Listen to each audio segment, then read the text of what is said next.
While the Electricity Minister, continues to answer questions today, earlier in Parliament, the Standing Committee on Public Accounts asking questions of the police, the Special Investigating Unit and the Hawks about their investigations into alleged corruption at Eskom. Before he left Eskom, the former Group CEO, Ruyter, said that in his view, corruption and criminality were responsible for 1 or 2 stages of load shedding at Eskom. Since then, we've seen that privately funded investigation by the former National Police Commissioner George Fivers. That was funded by Business Leadership South Africa.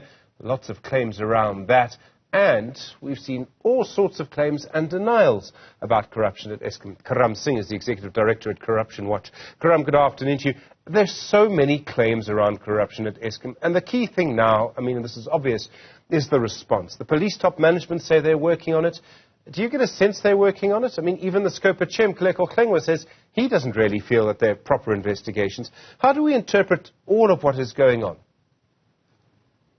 It's very complicated, Stephen, and one wasn't able to pick up everything that happened at SCOPA today. But it's very difficult when you have these high-profile investigations that are taking place, for those that are running those investigations to then be put in the spotlight, to then begin to ask questions, publicly about where those investigations are. The only thing we know for certain are the SIU investigations, which of course are proclaimed, and therefore, through the presidential proclamation, we see the terms of those investigations. But if the SCOPA chair himself is concerned about the nature of the investigations, how far they are, then it does leave us, one step removed in the public with serious concerns and doubts about where we are in terms of really beginning to uncover, what seems like industrial scale looting at Eskom, which Ruyter talked about billions of rands every month going out of Eskom. It's easy to make the political claim, and plenty of politicians have, that the police don't have the political will to investigate the corruption at Eskom. There may be something in that. Is there also a capacity problem, that corruption is so deep-rooted that the police almost don't know what to do? The Hawks, for example, don't have nearly as many detectives as they're supposed to have.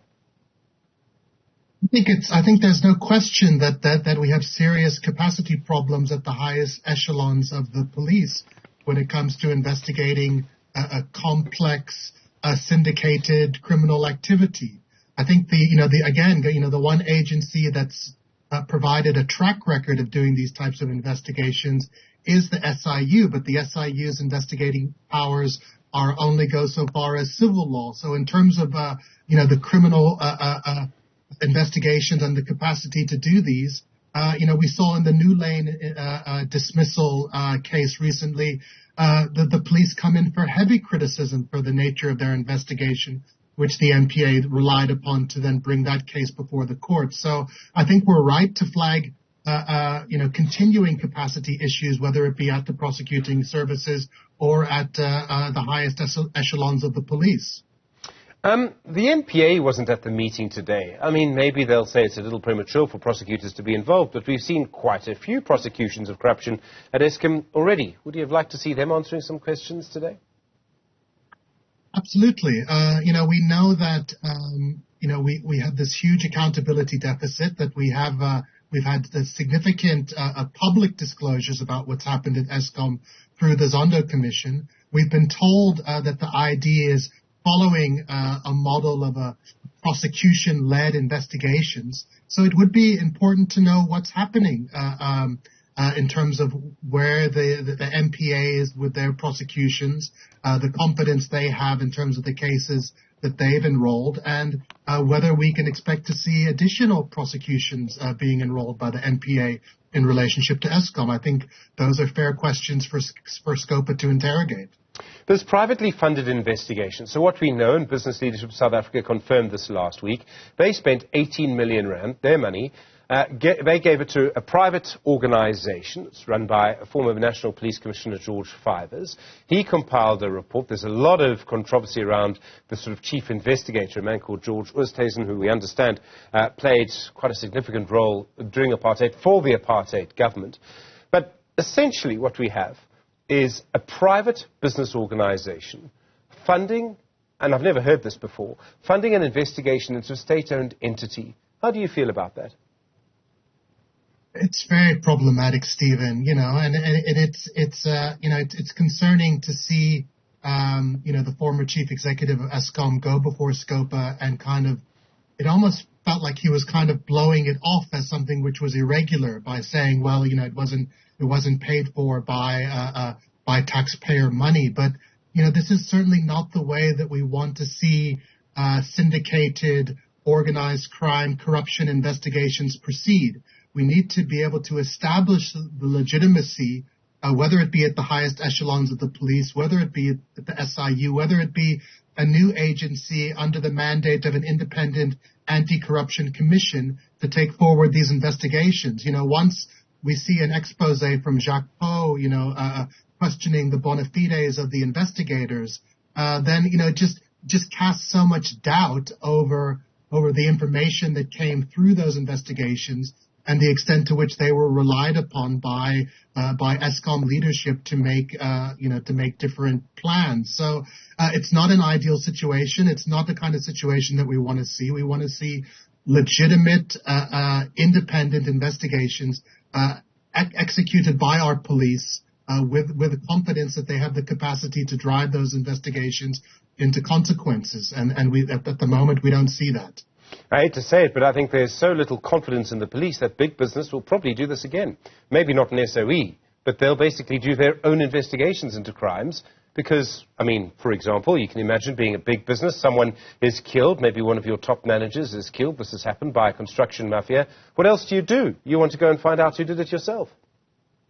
You can fund an investigation and find out who did it, but then what are you going to do with that information? If you want to pursue accountability, you still have to then hand that report over to the police and then have the police action it and effectively reinvestigate it. So it's not an efficient way to do things, and it's certainly not a way to do things that's going to systemically take us to a better place when it comes to fighting impunity and ensuring that we have prosecutions for corruption. So a very unsatisfactory state of affairs. Karam, there's been so much heat around all of this. There was a Ruyter interview, the claims that he's made, then, of course, the claims around two cabinet ministers, the leader of the opposition named them in Parliament. He used parliamentary privilege to do it. We had Ruyter's exit from Eskom. We have all of what's come out from Jacques Poe, as you refer to, about Oosthuizen and questioning his real motives in this. Essentially, the claim is that Oosthuizen is a racist. I have a horrible feeling that this is going to be one of these situations where there are so many claims made, and it gets so murky, so muddy, so foggy, that we never actually understand what really happened. And this is a real problem, because I think it's probably fair to say that resolving corruption at Eskom is maybe the most important pressing issue we have to achieve. Absolutely, Stephen. And if your despondency or concern about this is borne out, then it will also, it won't do justice to all the investment that's been done into these legitimate investigations, into the work of the Zondo Commission, in terms of a testimony that's previously been given before Parliament, even the process that's going on now at SCOPA. So somebody really needs somebody within law enforcement needs to step up and say, we're leading on this. This is the overall plan. We have the capacity to do this, and these are the consequences that we're looking to seek. Otherwise, we are going to continue to be there's going to continue to be a noose around our necks, and whether it be the despondency that we have living with load shedding. We just can't afford to have this kind of systemic corruption continue like this in a way where there's no accountability and where there's a real cloud over our ability to get to the bottom of it. So, I recognize the concern that you're pointing to, and I think if we don't resolve it, then, we are going to be sitting with these problems, for another decade. We're going to still be talking about this. Karam Singh, I don't know what we'll use for electricity if we do. Thank you very much indeed. Do appreciate Executive Director at Corruption Watch.